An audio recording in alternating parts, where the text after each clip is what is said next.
Garden. They win 118-112. They've won 22 of their last 26 road games dating back to last season. This season, they're 5-0. They are rolling on the road, and they beat the champs here to go to 3-0 on this 5-game road trip, and we cannot wait to dive into this one as we welcome everybody to Toyota Warriors Post-Game Live. Chris Muller, the Hall of Famer, NBA champion, Festus Ezeli. I am Bonte Hill. We're going to have to change Fezzi because I know you're fired up tonight. But let's go back to TD Garden to talk about Mr. Energizer, GP2, Young Glove, Gary Payton II joins us. GP2, congratulations. And can you discuss, he's fired up right now, his energy. We'll get into that in just a second. But can you discuss the magnitude of this victory? A lot of people out there said you guys hadn't played nobody. You hadn't beat anybody. We want to see how you measure up against the champs. Can you discuss the win tonight and going into this building and getting one against the Celtics? Absolutely. We knew the backside of this road trip was 3 great teams in the West. So, this was our test right here to see where we was at, in the start of the season. We knew that they was going to bring out our best game. So, we had to come out here and show what we can do. Dwayne, every time I see you come into the game, I can feel your energy from all the way over here. What is your mentality when you come into the game with that second unit? Just to bring energy, like y'all said, the second unit just comes and bring energy and, create multiple possessions and get out and get easy buckets. GP2, that second unit came in averaging 60 points per game, number 1 in the league. Tonight, 49. Talk about your bench partners. Buddy Hield, 16 points tonight. Kevon Looney, last two missed field goals, putbacks by Loon. And then Kyle Anderson in the first half, 3 made threes. Talk about your bench crew and what you guys, mentally, how you come in the game to change it. We know that second unit, it can be anybody's night. And Toon does what he does for the last 10 years. Buddy Hield, he gets it off. It's probably most likely it's going to be good. Like Buddy said, he was made for this world. So I think he was made for this moment right here. And Kyle K.A. coming out with 3 big threes and some stops late in the game. That second unit comes in and, we do what we do. Hey, Young Glove, you look healthy this season, man. You're probably the healthiest you've been in the past 2 seasons. Can you talk about your off-season regimen? Because you look explosive. Every time you come into the game, you're trapping, you're doubling, you're getting steals. Can you talk about the health and the way you feel right now? Yeah, amazing. All summer, that was the big key. Steve got on me a little bit, and Mike told me to be available. So I made sure I was available for him out the gates, feeling good, staying on top of my body and what I got to do. So we got to keep it going.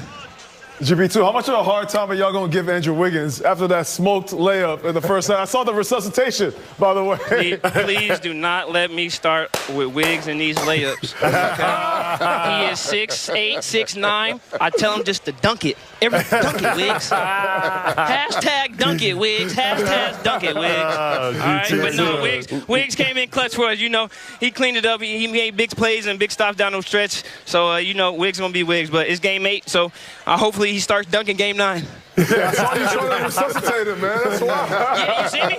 I know. He already knows. Like, come on, Wiggs, dunk that thing. That's easy. Easy money. GP2, we'll see you Friday night in Cleveland. Great win tonight. Appreciate y'all. Yes, sir. Anytime. Gary Payton II here on Toyota Warriors Post-Game Live. He's smiling. His energy. He's really coming to the game. And 687 wins and flipped it with his energy in the first quarter. Whether it's Portland, Utah tonight, he's doing it with the little things there, Fezzi. I mean, Gary Payton II, what can you say about him? As a young man that comes into this game, his journey to get here has been incredible in the first place, but his grit, his tenacity, you can feel that every time, but also his joy for the game, because you don't get to dive on the floor for loose balls and get these rebounds over 7-footers when you don't have that joy for the game. Tonight, the Warriors' main job was to play defense against this team that's #1 scoring in the NBA. They averaged 123 points, and to do that, everybody has to be locked in. GP2 off the bench, but everybody was locked in to hold the Celtics to 112 points. As soon as he checks in the game, Bob, the defensive intensity rises. He picks up 94 feet. And he's just got great chemistry with Steph Curry. So offensively tonight, he has some beautiful pick-and-roll dunks,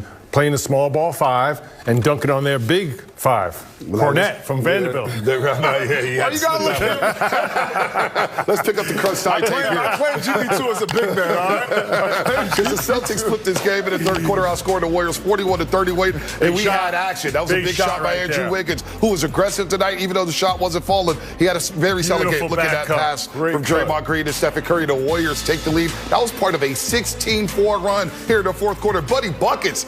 I didn't know he had this in his bag. Run out, baby. I love that. Whenever you get a stop, you just run out. This is the advantage of being able to get stops when you need them. And this is a mismatch, Willie. I don't care. Kate on Stephen Curry. Early in the game, Kate played him solid. Here, Steph goes straight line drive, nice finger roll over the top. Listen, as a big, that's actually a win for the big, but it's Steph Curry, so that's also it's a great pass. Great finish. Great finish. Big Lou! Get the boys, baby! Air balls always go to the offensive team.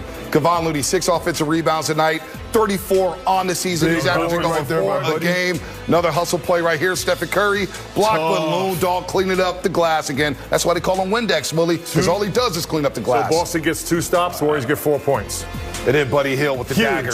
Buddy buckets. What a night for the bench. What a night for the Golden State Warriors. They survive again. They got outscored 41-31 in the third quarter. Boston was bombing threes. They made 10 in the third frame. Overall in the second half, they were rolling. It looked like they was about to run away with the game, up 7, 95-88. But this is what we wanted to see from the Warriors in this early season. It hadn't yet been tested yet down the stretch, with the exception of the Houston game. They survived this test against a short-headed Boston team, but they will take this win. And this test offered everything the Warriors need to see. The Celtics actually got their numbers. They made 19 threes. They took 54 threes. The Warriors much better balanced attack. Points in the paint, I would think it was 56-32. The Warriors only took 34 threes. Yep. So they knew the Celtics were going to take it away. They got into the paint first and foremost. So this was not a typical Warrior game, but to win a game like this on the road, after getting down early 11, right? And then the Celtics made that furious comeback in the third where they scored 41, regrouped in the fourth, and really took this game for the Celtics. I thought this whole game changed as soon as the bench came in.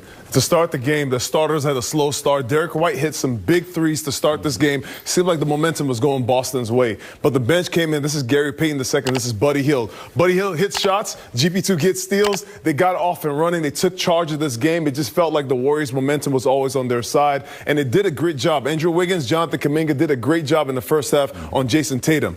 That is the head of this team, of the Boston Celtics. He's been averaging 30 points a game. He ended up getting his 30 points, but it came after a long battle tonight on the defensive end. And I just thought defensively, the Warriors dictated where those shots were coming from. As you said, Festus, there were spurts from each player, but they never got a rhythm. Derek White got off to a great start. Tatum had nothing. Tatum had a great third quarter, but they never put it together. And I thought the Warriors' defense, we saw a lot of times they were double teaming at half court. Yeah. You know, just taking them out of their rhythm in the half court.